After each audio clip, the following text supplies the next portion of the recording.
Hola amigos, ¿qué tal? Stuart here from Spain Speaks with an update video today. We'll have a bit of a chat about what's going on, not only here in Spain, but in other places as well. So let's start the conversation. Now, as you can see, it's another lovely sunny day here in sunny Spain.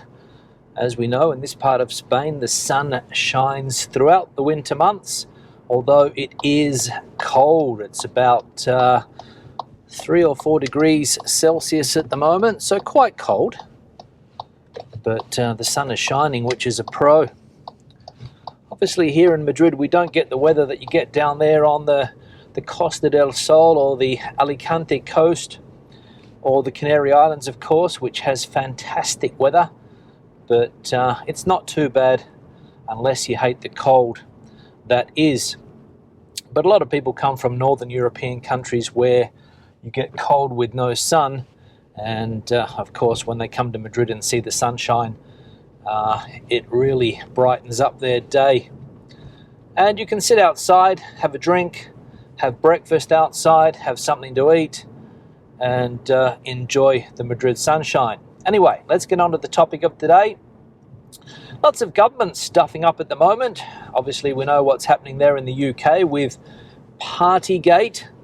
Boris Johnson holding parties at 10 Downing Street while the rest of the nation was in a severe lockdown, taking the P155 basically, and it could be the end of Boris Johnson, or at least that's what a lot of people are thinking, unless he can find some scapegoats, which he seems pretty good at doing up until now.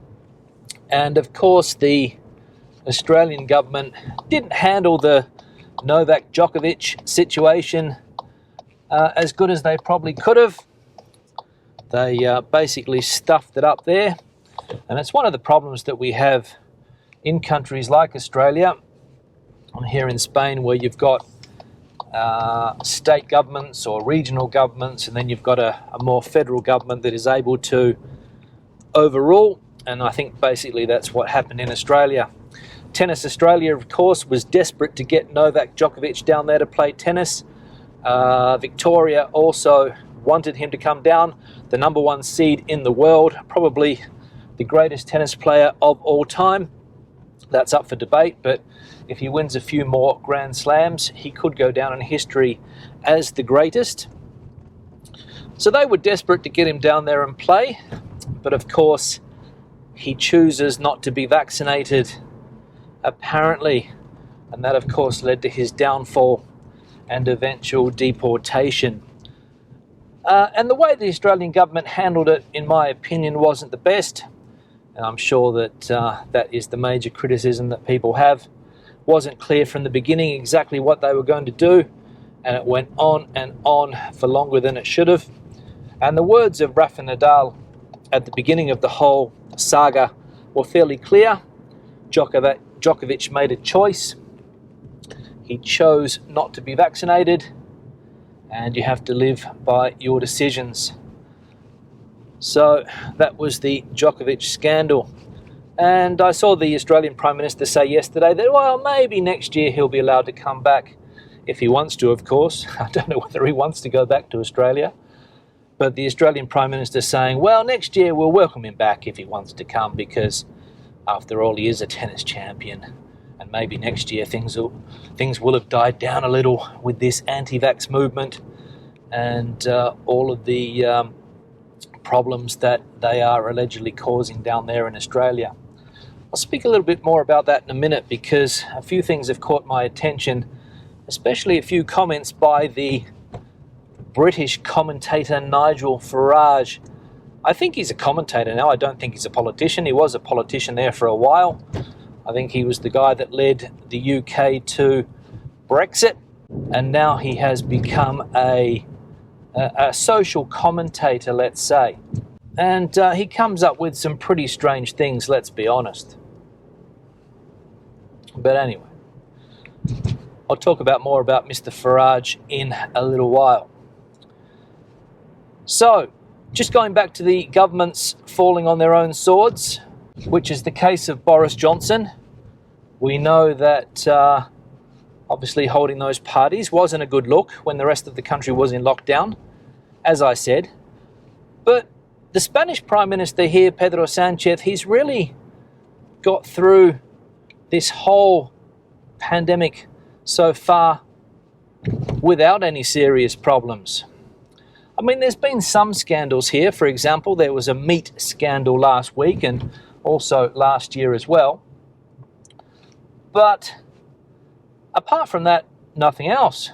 There hasn't been any talk of wild parties at Moncloa, which is the equivalent of 10 Downing Street here in Spain, the Moncloa Palace, where the Prime Minister resides, or the President of the government. Haven't heard anything about any wild parties, any drinks get-togethers, nothing like that.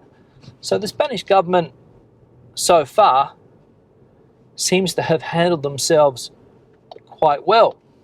A few ministers have come and gone over the last 18 months or so because of bad decisions that they have taken. But in general, nothing like the problems plaguing Johnson at the moment. So that's a pro for Spain, I would say. Now, another thing that's been popping up quite a lot in the comment section recently is travel to Spain. Do I come here? Do I stay in the UK? That's the decision a lot of people are taking at the moment. We've seen recently comments from people saying that they've decided to put their holidays off for another year. One guy said yesterday that he's going to be missing out on Spanish food, he's going to be missing out on Spanish wine, he's going to be missing out on Spanish jamón ibérico because he's decided to stay at home or keep the family at home.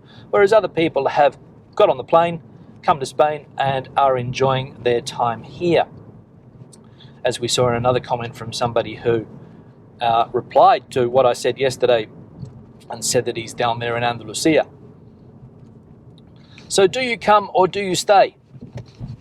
Well, obviously the big factor is whether or not you are vaccinated from the UK, because that is a requirement to get into the country at the moment. So if you're not vaccinated, difficult to come. But if you are vaccinated, really, I can't see any problems. It's no different here to what it's like in the UK, except the important factor of the sun. So you can come down here, have a holiday, or come and spend your 90 days down here and enjoy everything that Spain has to offer. There are some restrictions. Maybe if you go to some areas, you might need to show a COVID passport, but apart from that, it's not too bad. And of course, the outdoor mask mandate, which, as we know, is obligatory to wear a mask outdoors. Somebody asked the question, are the police enforcing this law? And the simple answer to that is yes and no. Depends where you are. I mean, if you're walking along a street like this one here and there's nobody around and the police go by, they're not going to say anything, of course. But if you are out and about in a crowded area, in a crowded street, for example, in the center of Madrid or the center of any Spanish town, perhaps the police will pull you over and say something to you, or perhaps fine you if you are not wearing a mask, because as we know, they have the power to do that. So that's maybe one of the differences between here and the UK at the moment. But apart from that, I think it doesn't really matter where you are in Europe at the moment. COVID-19 is an issue. So if you've got the chance to come to Spain, why not? And another thing that's been popping up constantly in the comment section is about crime in Spain. People saying that Spain is not a bad country when it comes to crime. Other people saying that they've had terrible crime experiences here. So, as we know, crime is a problem everywhere nowadays. My parents were recently robbed in Australia, in Perth, ransacked the house. So it doesn't really matter where you are, you can always become a victim of crime, unfortunately. But my experience, as I have said before, and I've done dedicated videos on this, crime is not as bad as a lot of other places, especially serious crimes like murders or gun crime. Not an issue in this country, fortunately. Now I'm on my way to have a coffee. Thanks to all of the people that have bought me a coffee over the last month or so. I'm going to take you up on that generosity and go and have a nice coffee. Had a couple of dodgy coffees last week. Well, the coffees weren't dodgy, but the food that I ate with them was a bit dodgy because I had some stomach issues the day afterwards. So I'm not going back there today. I'll go somewhere else. Now, to finish up, I want to speak about Nigel Farage. Now, I saw a video that he did yesterday, I think, and he said that Australia has become an authoritarian state. Now, the issue that I have is with these words that people are throwing around: authoritarian, apartheid, segregation, especially the anti-vax movement. Farage also said that if you're not vaxxed, you are living in an apartheid in Australia. Now, I don't want to make a comparison here between what happened in South Africa and other countries where there has been apartheid. As we know, countries like the United States have suffered fairly bad racial issues over the years. In South Africa, the word apartheid was brought in.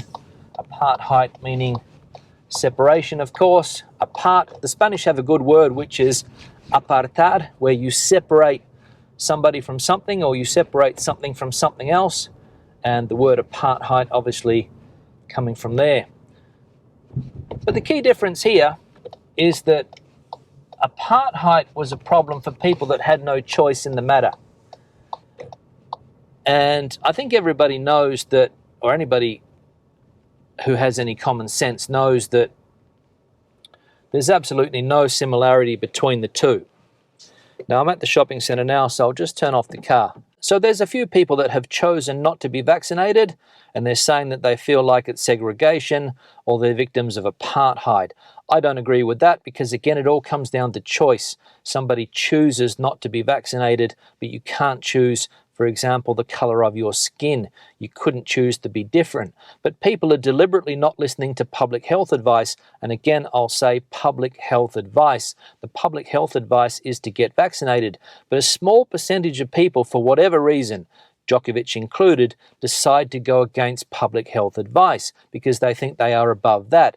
Then they use terms like segregation, they use terms like apartheid, and all of these other words to justify their cause, and that is an absolute load of crap. And when it comes to authoritarian government, calling a country like Australia authoritarian is an absolute insult to people that have lived with authoritarian governments, for example, here in Spain or other countries where there has been a dictatorship. And that's basically the problem that I have with the use of this language. So that is my rant for today. I'm off to have a coffee. Again, many thanks for that. Questions and comments, please leave them in the section below. Debate the video out as you normally do. Give it a thumbs up if you liked it, thumbs down if you didn't. I'll see you in the next one. Hasta luego.